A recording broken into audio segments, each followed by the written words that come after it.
আউযু বিল্লাহি মিনাশ শাইতানির রাজিম। ক্বালা রাব্বি ইশরাহ লি সাদরি ওয়া ইয়াসসির লি আমরি ওয়াহলুল উকদাতাম মিন লিসানি ইয়াফকাহু কওলি। সম্মানিত দর্শক এবং শ্রোতাবৃন্দ, আপনাদের সকলকে জানাই সালামুন আলাইকুম। আল্লাহ তাআলার ইসলামী কিংডমে একাধিক শাসন ব্যবস্থা, একাধিক কর্তৃত্বকারীদের আমরা কি মানতে পারবো? একাধিক কনস্টিটিউশনকে আমরা মানতে পারবো? একাধিক হুকুমদাতাদের আমরা কি মানতে পারবো? এই কোরআনের 16 নম্বর সূরা আন-নাহল এর 51 এবং 52 আয়াত দুটিতে আল্লাহ বলছেন, ওয়াকাল আল্লাহু লা তাত্তাখিযু ইলাহাইন ইথনাইন ইন্নামা হুয়া ইলাহু ওয়াহিদ ফাইয়া ফারহাবুন। আল্লাহ ইরশাদ করছেন, তোমরা দুটো করে হুকুমদাতা বানিও না। আল্লাহ তো একক হুকুমদাতা, সুতরাং তোমরা আমাকেই ভয় করে চলো। ওয়ালাহু মা ফিস সামাওয়াতি ওয়াল আরদি ওয়ালাহুদ্দিন ওয়াসিবা আফা গায়রাল্লাহি তাত্তাকুন। গগনমণ্ডল ও পৃথিবীতে যা কিছু রয়েছে সেসবের মালিক তো তিনি একাই, আর আল্লাহ তাআলার মনোনীত জীবন ব্যবস্থা হলো চিরস্থায়ী। তাহলে তোমরা আল্লাহ ব্যতীত আর কাউকে কেন ভয় করবে? তো রবের শান্তির রাজ্যে রব্বানিতন্ত্রের কনস্টিটিউশন হচ্ছে আল কোরআন। এটি হচ্ছে সংবিধান, আর মাসজিদুল হারাম হচ্ছে সংসদ, যার প্রমাণে আমরা 3 নম্বর সূরা আলে ইমরানের 96 নম্বর আয়াত এবং 2 নম্বর সূরা আল বাকারার 185 এবং 17 নম্বর সূরা বানী ইসরাইলের 9 নম্বর আয়াতগুলি দেখে নিতে পারি। তো একাধিক হুকুমদাতা চলবে না, দুজন ইলাহ চলবে না। রব্বানিতন্ত্রের বিপরীত গণতন্ত্র, সমাজতন্ত্র, রাজতন্ত্র, মোল্লাতন্ত্র, এদের যত শাসন ব্যবস্থা রয়েছে, জীবন বিধান রয়েছে, সেগুলি এই রব্বানি সিস্টেম কন্ডেম করে। তাদের জীবন ব্যবস্থা সবই হচ্ছে মানবরচিত, আর দ্বীন ইসলাম, শান্তির একটি জীবন বিধান হচ্ছে আল্লাহ তাআলার পক্ষ থেকে। এই শান্তির সিস্টেমকে দ্বীনুল হক বলা হয়েছে। এটা আল্লাহ তাআলার পক্ষ থেকে প্রদত্ত। ইসলামী শাসনে একমাত্র এবং কেবলমাত্র আইন প্রণেতা হচ্ছেন আল্লাহ। আল্লাহ ছাড়া আর কারোর আইন রবের শান্তির রাজ্যে মুসলিম এবং মুমিন হওয়ার দাবি করলে মানা যাবে না। আল্লাহ ছাড়া আর কারোর আইন, কারোর হুকুম, কারোর অর্ডার মানা যাবে না।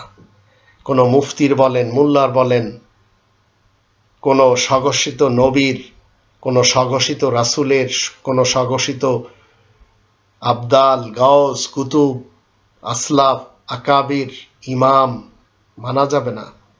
আইনের উৎস হচ্ছে শুধুমাত্র কোরআনে বর্ণিত আল্লাহ তাআলার আদেশ নিষেধ, আর এটি আল্লাহ ফরজ করেছেন। 28 নম্বর সূরা আল কসাসের 85 নম্বর আয়াতের শুরুতেই বলা হয়েছে, ইন্নাল্লাযী ফারাদা আলাইকাল কোরআন, নিশ্চয় সেই সত্তা তোমার উপরে কোরআনকে ফরজ করেছেন।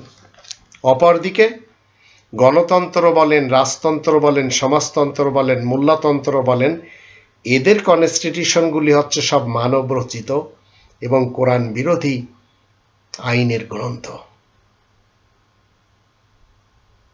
মানুষের তৈরি আইন দ্বারা কখনো কোনো মানুষ স্বস্তি পায়নি, শান্তি পায়নি। মানুষ মানুষের জন্য আইন প্রণেতা। আব্রাহাম লিঙ্কনকে মানতে হবে, স্টালিনকে মানতে হবে, মাও সেতুংকে মানতে হবে, লেনিনকে মানতে হবে, কার্ল মার্কসকে মানতে হবে, আরব্য প্রফেটকে মানতে হবে, আল্লাহ তাআলার আইন বাদ দিয়ে। কোরআনের 18 নম্বর সূরা আল কাহফের 26 নম্বর আয়াতের শেষে আল্লাহ বলে দিয়েছেন, ওয়ালা ইউশরিকু ফি হুকমি আহাদা। আল্লাহ তাআলার এই হুকুমের সাথে আর কারোর কোনো হুকুম মানা যাবে না, শরীক করা যাবে না।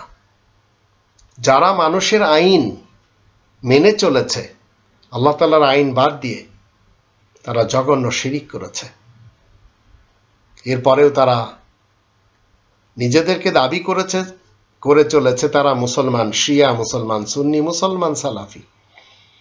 কিন্তু যারা রব্বানিতন্ত্রের বিপরীত গণতন্ত্র, রাজতন্ত্র, সমাজতন্ত্র, মোল্লাতন্ত্র মেনে চলে, তারা মুসলমান, শিয়া, সুন্নি, সালাফি হতেই পারে, কিন্তু রব্বানিতন্ত্র যারা মেনে চলবে তারা হবে রবের মুসলিম, তারা হবে মুমিন। মুসলিম এবং মুমিনরা তারা যে কোনো লভ্যাংশ থেকে 5 ভাগের 1 ভাগ দিয়ে দেয়, যেটাকে কোরআনের 8 নম্বর সূরা আল আনফালের 41 নম্বর আয়াত মতে খুমুসের বিধান বলা হয়েছে। ইসলামের অর্থনীতি হচ্ছে যাকাত ভিত্তিক। যারা বড় লোক তাদেরকে 2টি খুমুস দিতে হয়, যারা গরিব মানুষ তাদের 1টি। তো বড় লোকেরা অর্থের যাকাত দেয়, খুমুস দেয় এবং সময়ের খুমুস দেয়। ওয়ালামু আন্নামা গনিমতুম মিন শাইইন ফাআন্না লিল্লাহি খুমুসাহু। জেনে রাখবে, লাভ হিসেবে যা কিছু তোমরা পাও না কেন তার 5 ভাগের 1 ভাগ দিয়ে দিতে হবে। তো আপনি 100 ঘন্টা জীবিত থাকছেন, তাতে আপনাকে দিতে হবে 5 ভাগের 1 ভাগ 20 ঘন্টা। আপনি 24 ঘন্টা জীবিত রয়েছেন, আপনাকে 4 ঘন্টা 48 মিনিট প্রতিদিন দিতে হবে খুমুস হিসেবে। এটিকে বলা হয় সময়ের খুমুস। আর সম্পদের সুষম বন্টন নিশ্চিত করে এই কোরআন।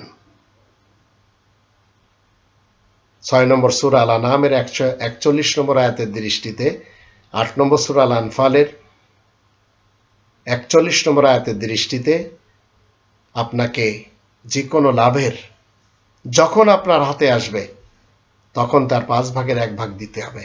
আর সময়ের খুমুস 24 ঘন্টার ভিতরে 4 ঘন্টা 48 মিনিট। তো যখন মানুষেরা রব্বানিতন্ত্র ছেড়ে দেয় তখন তারা পৃথিবীতে আল্লাহ তাআলার ইসলামী কিংডমে আজ 214টি দেশের মতো রয়েছে, এখানে অল্প কিছু মানুষ অসীম সম্পদের মালিক হয়ে যায়। যেমন আমাদের দেশে রয়েছে সামান্য কিছু লোকের হাতে 18 কোটি মানুষের অধিকার। তো অধিকাংশ মানুষই ফকির হয়, মিসকিন হয়, অথবা দিন আনে দিন খায়। তো যখন আপনি কোরআনকে কনস্টিটিউশন মানবেন, মসজিদুল হারামকে সংসদ মানবেন, তখন এই দুটোকে যখন আপনি মেনে চলবেন, তো আপনার দেশের সংসদ থেকে প্রশাসনিক, অর্থনৈতিক, বিচারিক কার্যক্রম, ইবাদত সম্পন্ন, এগুলি সব সুন্দরভাবে পরিচালনা করা সম্ভব হবে। আজ আমাদের দেশে রয়েছে 3 লক্ষ মসজিদ। এই মসজিদগুলি সবই কি হবে? জনগণের কল্যাণের জন্য ব্যবহার হবে। মানব রচিত তন্ত্র, মন্ত্র, ইজম এগুলি কিছুই থাকবে না। আর যখন মসজিদগুলি মানব কল্যাণের জন্য ব্যবহার হয় না, তখন গণতন্ত্র, রাজতন্ত্র, সমাজতন্ত্র, মোল্লাতন্ত্র এরা কি করে? এদের তন্ত্রের জন্য কেন্দ্রবিন্দু হিসেবে বানিয়ে নেয় ইউনিয়ন পরিষদ, কাউন্সিল, পঞ্চায়েত সভা। আর এগুলিতে যারা বসে তারা কখনো জনগণের ডাল চুরি করে, তৈল চুরি করে, চা চুরি করে, টাকা পয়সা চুরি করে। আর যারা করে তারা হয় দুর্নীতিবাজ, দুষ্কৃতিকারী, ভ্রষ্টাচার এবং নৈরাজ্য সৃষ্টিকারী। আর যে সংসদে কোরআন থাকে না, সে সংসদে যা ইচ্ছা তাই করে, গান গায়, গীবত গিল্লা করে, মানুষকে খুন করার, গুম করার, হত্যা করার পরিকল্পনা করে। কি ভয়ানক মানব রচিত কনস্টিটিউশনের শাসন ব্যবস্থা। আবার অনেকেই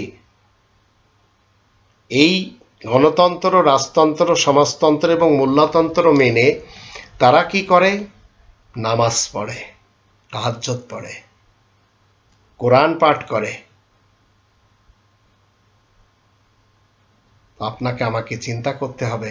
আল্লাহ রাব্বুল আলামিন বলে দিয়েছেন, ওয়াকাল আল্লাহু লা তাত্তাখিযু ইলাহাইন ইথনাইন, তোমরা দুজন ইলাহ গ্রহণ করবে না। তো আজ আমাদের দেশের 3 লক্ষ মসজিদে আরব্য প্রফেটের মোল্লাইজম সেটি প্রসার করা হচ্ছে। আর আমাদের দেশের সংসদে মানবরচিত সংবিধান সেখান থেকে প্রমোট করা হচ্ছে। আর এই রব্বানি কনস্টিটিউশন আপনার আমার সামনে মুর্দাদের জন্য বানিয়ে দেওয়া হয়েছে। আল্লাহ আমাদের সবাইকে একটু চিন্তা করার তৌফিক দান করুন এবং রব্বানি সিস্টেমকে মেনে নিজেদের জীবন পরিচালনা করার তৌফিক দান করুন। আর সর্বক্ষেত্রে আমরা যেন মানবরচিত তন্ত্র মন্ত্র ইজমকে অমান্য করে জীবন কাটাই, নইলে মুশরিক হয়ে মরতে হবে। আর 5 নম্বর সূরা আল মাইদার 72 নম্বর আয়াত মতে, ইন্নাহু মান ইউশরিক বিল্লাহ ফাকাদ হারামাল্লাহু আলাইহিল জান্নাহ, নিশ্চয় যে ব্যক্তি আল্লাহ তাআলার সাথে শরীক করবে তার জন্য জান্নাত হারাম করে দেওয়া হবে।